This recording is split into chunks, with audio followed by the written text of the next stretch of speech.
तर बेटावर आधारित प्रश्न बघूया। तर अंदमान बेटाच्या पूर्व भागातील मध्यभागी असलेल्या डॅश डॅश बेटावर भारतातील एकमेव जिवंत ज्वालामुखी आहे। तर ऑप्शन दिलेले आहे 4, त्यापैकी सेकंड नंबरचं ऑप्शन आपलं करेक्ट आन्सर आहे। अंदमान बेटाच्या पूर्व भागातील मध्यभागी असलेल्या बॅरन बेटावर भारतातील एकमेव जिवंत ज्वालामुखी आहे। सेकंड नंबरचा क्वेश्चन आहे लक्षद्वीपची राजधानी डॅश डॅश आहे। तर कवरत्ती ही लक्षद्वीपची राजधानी आहे। त्यानंतर पुढचा प्रश्न आहे डॅश डॅश तापमानातील बदलाप्रती खूप संवेदनशील असतात। तर प्रवळ तापमानातील बदलाप्रती खूप संवेदनशील असतात। अंदमान निकोबार बेटाच्या समूहात डॅश डॅश बेटाचा समावेश होतो। 572 बेटाचा समावेश होतो। अंदमान निकोबार बेटाच्या समूहात 572 बेटाचा समावेश होतो। अंदमान बेटाचा समूह आणि निकोबार बेटाचा समूह डॅश डॅश अक्षांश खाडीने अलग झाला आहे। तर 10 अक्षांश खाडीने अलग झालेला आहे।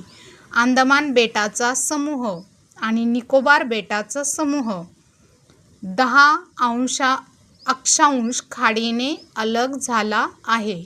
त्यानंतर पुढचा प्रश्न आहे डॅश डॅश नैसर्गिक वनस्पतीची जोमाने वाढ झाली आहे। तर ऑप्शन आहे अंदमान निकोबार बेटावर। बघा, अंदमान निकोबार बेटावर नैसर्गिक वनस्पतीची जोमाने वाढ झाली आहे।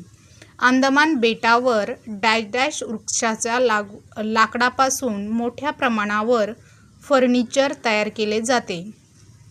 तर मोहगनी वृक्षाच्या लाकडापासून मोठ्या प्रमाणावर फर्निचर बनवले जाते। अंदमान बेटावर मोहगनी वृक्षाच्या लाकडापासून मोठ्या प्रमाणावर फर्निचर तयार केले जाते। त्यानंतर पुढचा प्रश्न आहे लक्षद्वीप समूहावरील निवासी वंशदृष्ट्या डॅश डॅश लोकांसारखे आहेत। तर मल्याळी हे आन्सर आहे। तर बघा, लक्षद्वीप समूहावरील निवासी वंशदृष्ट्या मल्याळी लोकांसारखे आहे। अंदमान द्वीपसमूहातील डॅश डॅश हे प्रमुख पीक आहे।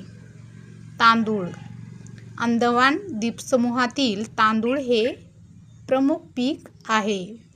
लक्षद्वीप हा भारतातील सर्वात जास्त डॅश डॅश उत्पादन करणारा प्रदेश आहे। तर नारळाचे